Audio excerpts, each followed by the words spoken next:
লক্ষ্মীপুরে গতকাল থেকে বৃষ্টি বন্ধ ছিল এবং সূর্যের আলো থাকায় মানুষের মাঝে কিছুটা স্বস্তি ফিরেছে। তবে স্বস্তি ফিরলেও মানুষ এখনও কিন্তু পানিবন্দী অবস্থায় রয়েছে।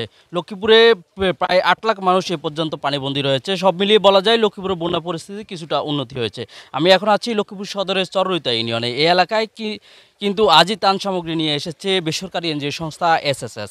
তারা দুর্গম এলাকায় গিয়েও ত্রাণ সামগ্রী ঘরে ঘরে পৌঁছে দিচ্ছে। তবে খাবারের পাশাপাশি ওষুধ এবং বিশুদ্ধ পানি সরবরাহ এলাকার বাসিন্দাদের কিন্তু ভাবিয়ে তুলছে।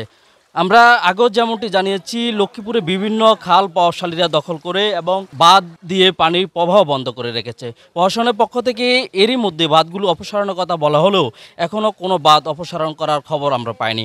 বাঁধ অপসারণ হয়ে গেলে দ্রুত পানি নেমে যাবে এমনটা আশা করছে স্থানীয়রা। এদিকে লক্ষ্মীপুরের চলমান বন্যার যে খাদ্য সংকট তৈরি হয়েছে তা এখনও চলছে। ঢাকাসহ বিভিন্ন জায়গা থেকে যে ত্রাণ সহায়তা আসছে সেগুলো ইতিমধ্যে বিভিন্ন দুর্গম এলাকায় পৌঁছাতে শুরু করেছে।